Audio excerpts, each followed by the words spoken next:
GDP of Africa now, I think it is like maybe 4 trillion now, but this is too small. If the GDP per capita of Africa was about 20,000, given that we are now 1.5 billion people here in Africa, you'd be talking of a GDP of 30 trillion. Why should Africa have a GDP of about 4 trillion now, when we are 1.5 billion? If the GDP per capita went to about 20,000, you can see, I think we would go to about 30 trillion. If it goes to 25,000, we would go maybe to 45 trillion. And our partners would benefit because we would buy more from them.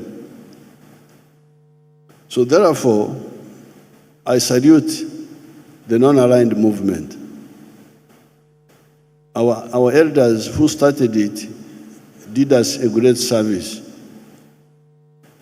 because they achieved a number of things. Number one, neutrality.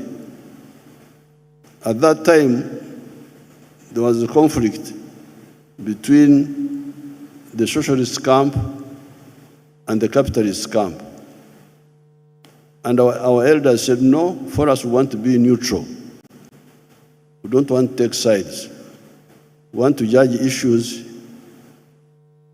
on merit. And it helped us. And now, it is even more important. Because I can see there's a lot of intoxication.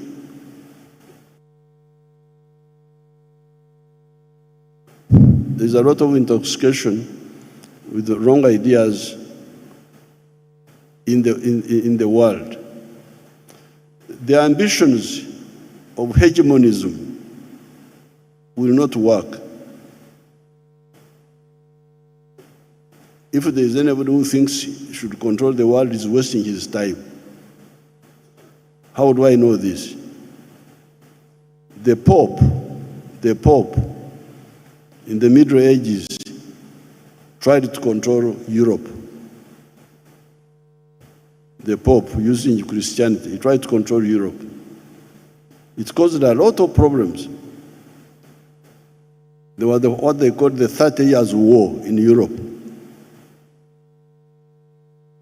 when one of the kings of Europe, of England, wanted to become a Protestant, but the Pope would not allow anybody to change from Catholicism. You know how much chaos that caused. And in the end, the Pope failed. If you go to Europe now, to Rome now, the Pope is just in a small area called the Vatican. And yet he wanted to control the whole of Europe at that time. It can't work. Now, when capitalism came up,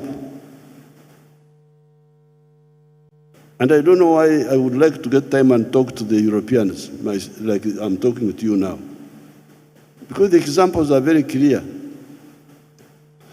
When capitalism came up in France, the French Revolution, the capitalists took power in France, and they overthrew feudalism there. There was the Austro-Hungarian Empire.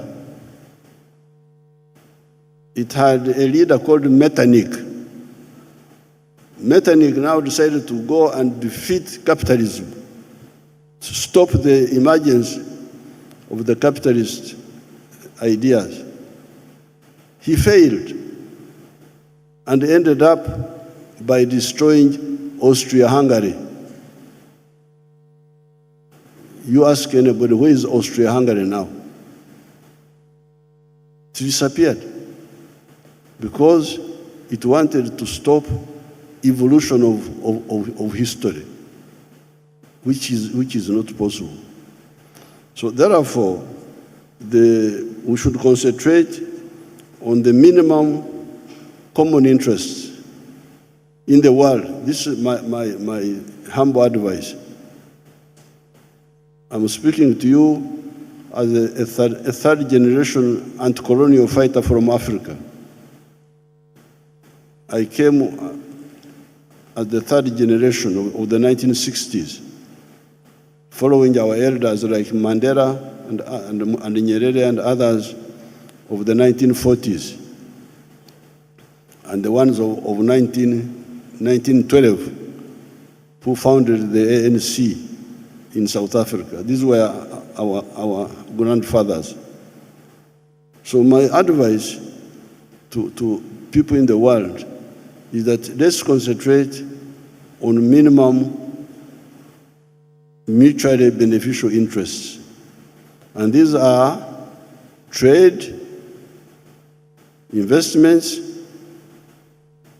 tourism, and mutual support in any other area.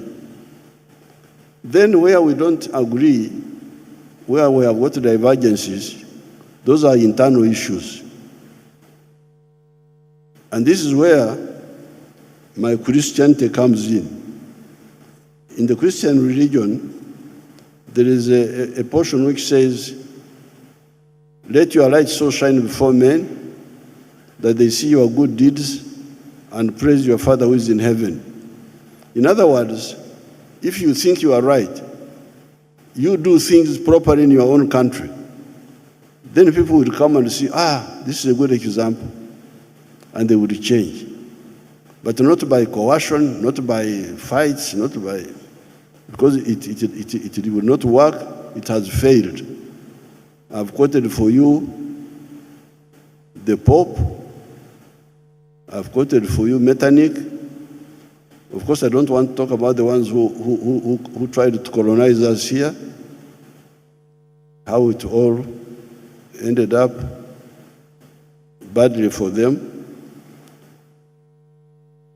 Therefore, the issue of social systems should be for each country to decide which social system do you want. It's up to them to decide. But let's concentrate on the minimum common interest. Finally, let me salute our founders.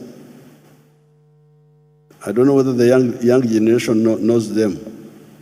And these were Nehru of India, Sukarno of Indonesia, Tito of Yugoslavia, Nasser of Egypt, Zhou Enlai of China was there in that meeting in Bandung.